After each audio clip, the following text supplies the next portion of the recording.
Hello all and welcome to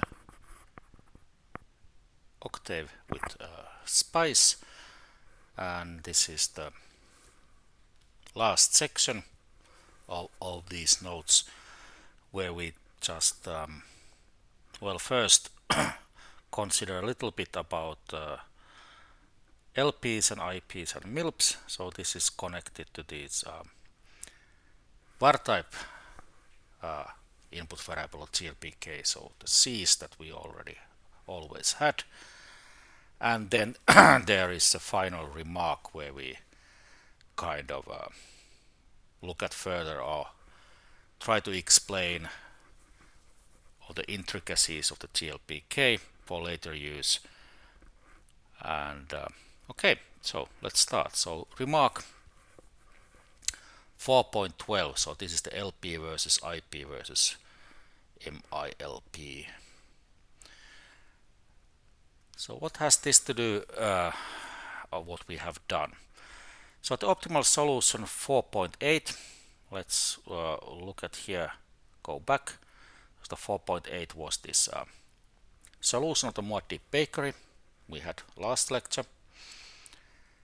And here is the solution. So it turns out that the optimal number of cakes was something 171.2.329 and so on. So that's fractional. That's not the whole number. And now this is could be a bit of a problem. So the number of the cakes were not whole numbers or integers, and it was not actually clearly stated in the problem that they have to be whole numbers. I mean, why not? You can probably make parts of cakes, but then again, it might be, who knows, that the cake types, they must be whole numbers. So what happens then? Well, at this point, if you just want to solve it from our point of view, nothing much happens. Technically, what happens that we are not then dealing with an LP linear program. It will be an integer program. That's just the name. And then if we only insist that some types of cakes must be whole, but other kind of cakes can be fractional, then it's called mixed integer linear program. Okay. There are reasons why there are these different names. I will just tell you at this point that LPs, when the variables are decision variables can be continuous or fractional, they are much faster to solve technically than the ones that we insist on in integrity, that some of them are integers. The reason for this is something that I'll explain a little bit later. Of course, in our problems are so small that I mean the difference is whether we have a microseconds or milliseconds or something like that. It doesn't make any difference for us. But in practice, these LPs can be very big. So we can have I mean tens or hundreds of decision variables and tens or hundreds of constraints. I mean, think even a small kiosk, how many products they have and what kind of inventory constraints or whatever they have. It's easily they are actually rather big, and it will take time to solve them. So that's why it's usually we just assume that everything is LP, and if it's okay, that's fine. That's a small comment on that. In any case, here is a very simple exercise for you. So exercise 4.13, more deep bakery with integrity. Okay, so you have to solve the more deep bakery problem. That was an LP as an IP actually. So with the additional assumptions that only whole cakes can be sold. And well, the hint is a very simple. You should just look at the help for GLPK, and it's 7th input parameter var type. So this is not too difficult to do. And then you might analyze the problem that and what happened. Does the answer change a lot? Then a final relatively lengthy remark 4.14 that I've titled More Deep Kwisatz Haderach. Kwisatz Haderach is someone who sees the future. So this is a sneak peek in the future. So what we are going to learn during the operations research course, and a sneak peek for the companion notes that are titled Linear Programming with Spice. And everything will be explained, well, not everything, but most things are explained there in full detail. So far let's really have just a sneak peek. And the way we use GLPK so far is something like this. So now I've just used X and Z here. So X and Z would be optimal decision and the optimal value. We use GLPK. So C, A and B are the standard forms of objective function, technology matrix, resource constraints. Then there are lower bounds, upper bounds for the variables. Typically these are empty. Then the constraint type telling whether the constraints are upper bounds, lower bounds, or equalities. For example, var type that was related to, well, the previous comment actually, so whether the variables are continuous or integers. And finally the sense, that is either minimum or maximum, so minimum 1 and maximum -1. Okay, so then there was still an additional input parameter called, well, param, and we have omitted it, and we shall actually continue doing so pretty much always. But let's let's have a small flavor of it. What can you tune? And you can tune a lot. And this is a new type of variable. This param, it's a structure. It means that there's different fields, and these different fields can be set to different values. And well, to go through all the possible tuning possibilities it would take too long, and it would probably be a bit pointless. But let us just consider a couple here that could be useful later, and it also explains a little bit how these structural variables work in Octave. So we only consider two fields. So in structural parameters or structural variables, they work rather dynamically with Octave, so you can just set any fields you like. You don't have to set all the fields that are possible, and you can actually even set fields that are in some sense impossible. It doesn't matter, it works just fine intuitively. If you set parameters, then they are used. If not, then not. Okay, so there are a couple of parameters that are kind of useful sometimes.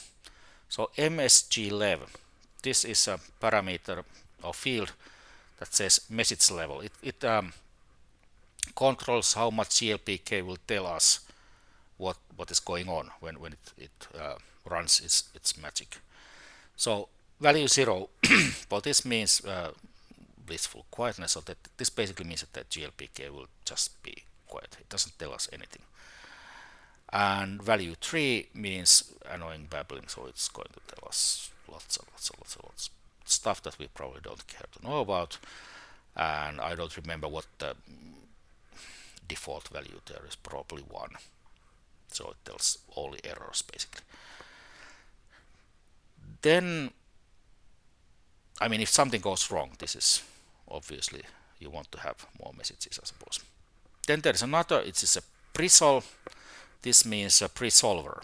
So technically it means that whether GLPK will, before starting to actually solve the problem, tries to pre-solve it.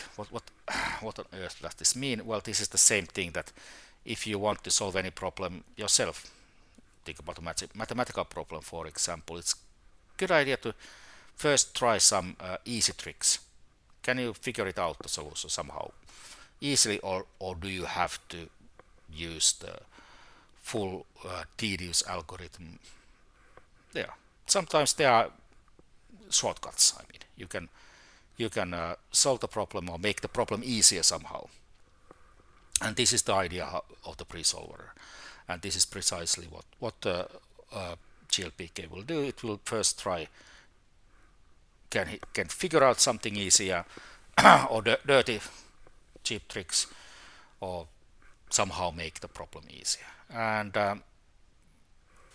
yeah, usually this by default it tries to do that. Sometimes this will be a problem. Sometimes the pre-solver messes things up and you want to turn it off. This has happened to me sometimes.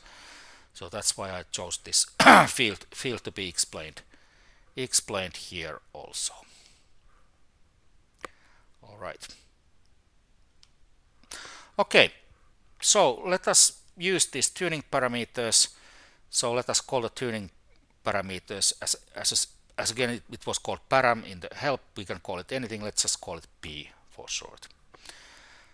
So we shall set the p.msglev equal 3. This will set so the dot here means separates the p from its fields. So p.msglev equals 3 will set the field msglev of the structural variable p to be 3.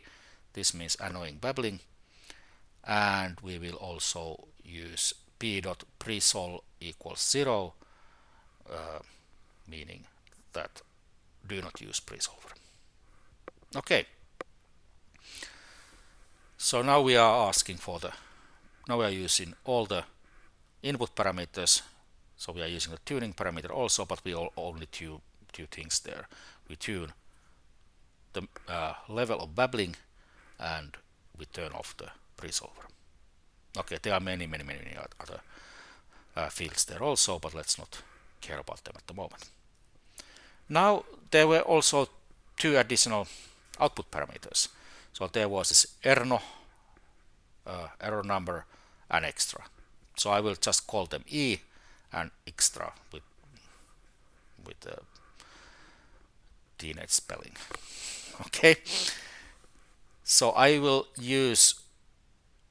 consider calling GLPK like this. So this would be the full glory, if you like.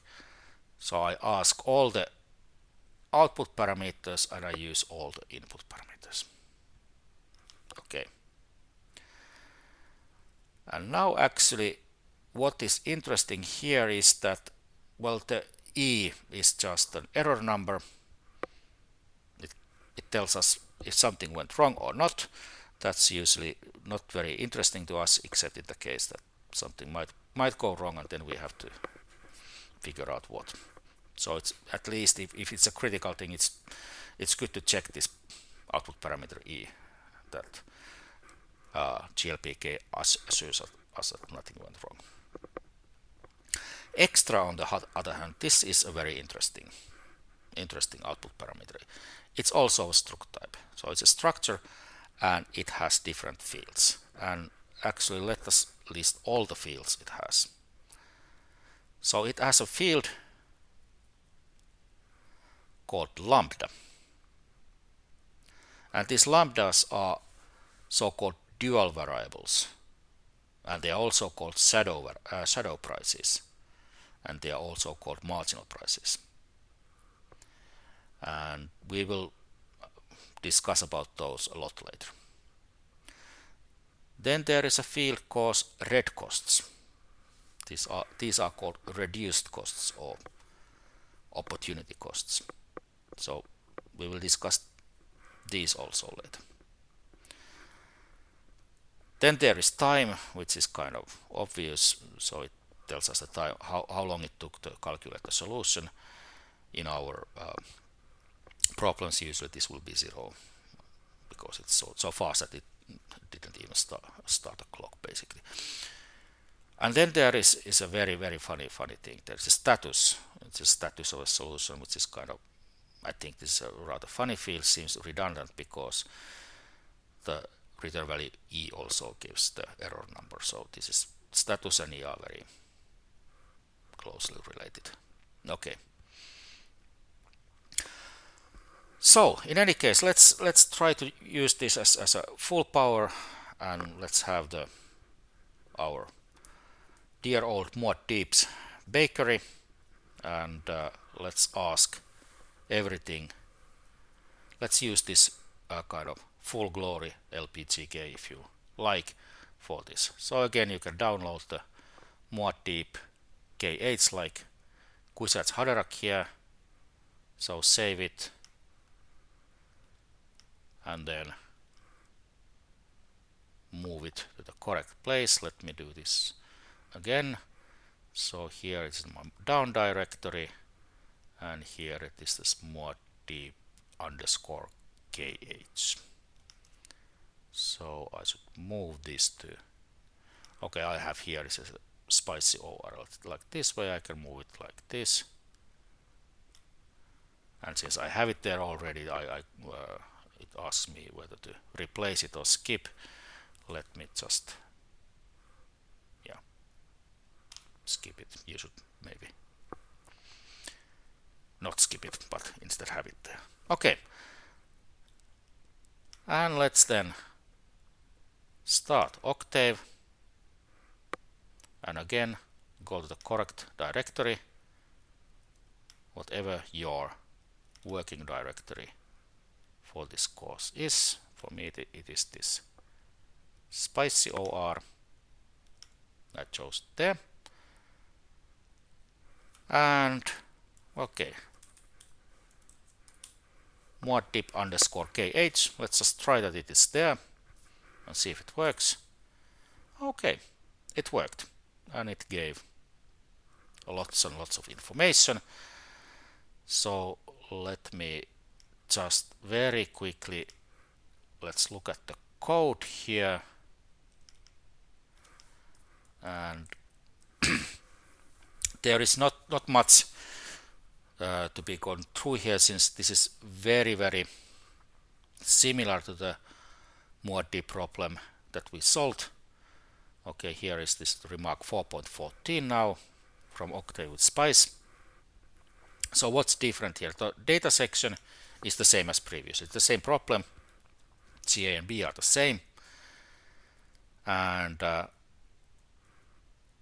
okay, so then there's a solution here. I don't have the output section here, just for, I don't know. I decided to do it this way now. So instead I have not the semicolon here at the end of this line 30. So what happens here? So the data is the same, then solution with now this different tuning. So the tuning parameter here will be P, and I have to set it. So I only have to set the certain fields that I want to change. Other fields will be using the default settings. So P, again, so I call it P, I could have called it anything, but these field names, MSG level, it has to be the one. Of course, otherwise it wouldn't know what do I mean. So the structural parameter or structural variable P, its MSG, message level field, will have a value 3, meaning a lot of babbling, and its presol, so presolver field, will have a value 0, meaning that the presolver is not used. And then I do the GLPK call. So the call here, this is exactly the same as before, except that I now have this additional input parameter P, and in the output I ask optimal decision, optimal value, then E for the error, and extra for the extra info. Alright, and then we run it. Okay, let's run it again, and you see we got lots and lots of information, so much that it didn't actually fit into the window. So let's have it there. So that's the same that it's here in the notes. I think it's given here. Yeah, here is the output. This one is the same as here. Okay, let's now for change look at what happened here from the nodes and not from the Octave window. So something like this happens. So I called more deep underscore kh for Quizets Haderach. And now this scaling dot dot dot a equals minimum HA something, maximum HA EQ. Well, this is the babbling. So apparently it's scaling the problem somehow, then constructing initial basis, whatever that means. Then it tells me something, what is the size of a triangular part is 5, whatever that means. Then it tells me that it is using GLPK with simplex solver, and this version is apparently version 4.65, and then there are 5 rows and 3 columns and 15 non-zeros, and then something like this, whatever that means. Okay, this is the babbling. And then it says that optimal LP solution was found. Okay, nice, and that's the X. So this is, without babbling, it would have just given this X is this and Z is this, as we have seen previously. Then, okay, I asked not only X and Z, I also asked E, which is the error number, apparently error number 0. This is a funny thing. Usually if you have error number 0 means no error, everything went just fine. Okay. Then extra, and this is the something that is somehow more interesting to us. Okay, time 0, as I said, this is okay, it didn't even count any time, it was so fast. And status 5, I don't remember this, but apparently 5 means that everything went okay. But these two, lambda and red costs, these are very interesting, and I will talk very little about them now. So the shadow price is lambda. As you can see, there are 5 of them, and well, there are actually 5 constraints, and these are related to the constraints. And the shadow price, you can somehow associate this lambda with the constraints that are associated with B, because B are the available resources. And somehow the shadow price, well, not somehow, it exactly tells you the following, and that's why it's also called a marginal price. So suppose that you are given 1 additional unit. So suppose you are given 1 additional milligram of spice melange. How much would you be willing to pay for it on the margin? That's the marginal price. And here it says that immediately that would be 0.4110 Solaris. Okay, here is the lambda. For example, this is 0. So the first, I think it was fat. Let's look at here. Yes, it was fat. So the marginal price or shadow price for the fat here is 0, and actually for all these first 3 resources, the shadow price is, or the marginal price is 0. What does this mean? It means that if you are given 1 extra unit of any of these powders, you wouldn't pay anything for it. And why is that? Well, actually, if you look at the optimal solution and how much do you use these 3 first powders, you are not using everything. So you are left with some extra. So at the optimal decision, you are not using all the resources. This may sound funny, but it's, I mean, if you think about it, why should you use all the possible resources? Maybe some resources are not, I mean, yeah, why would you use exactly all the resources? And so these are the shadow prices, or the dual variables, or the marginal prices are zeros. Okay.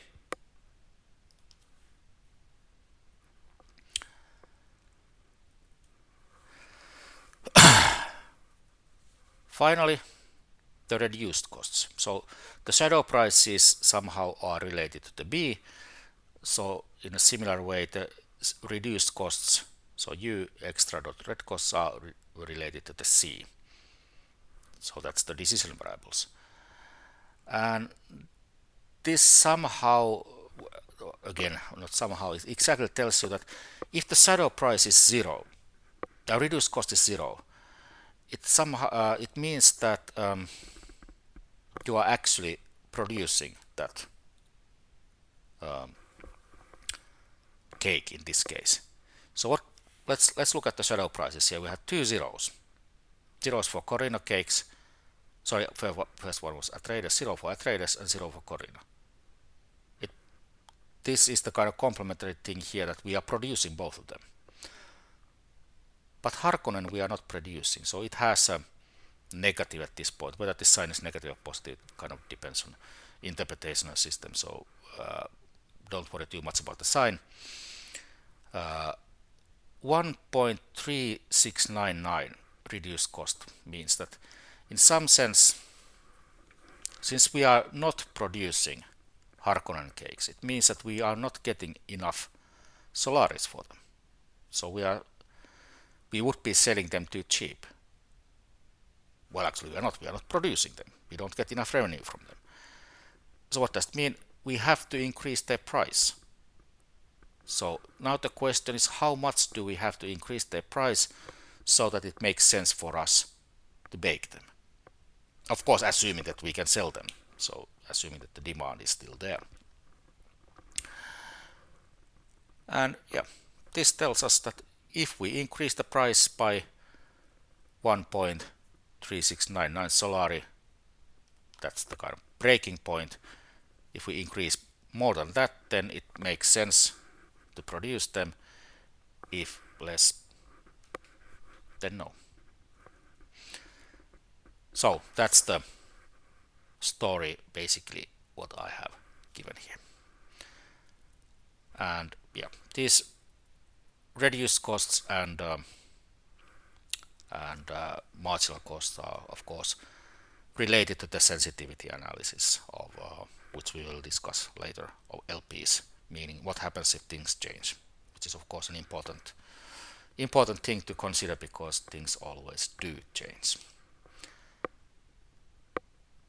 Very well, this was basically the first 2 weeks of our operations research course, where we studied how to use Octave and also already started linear programming with the product mix problem. I hope you enjoyed. Bye.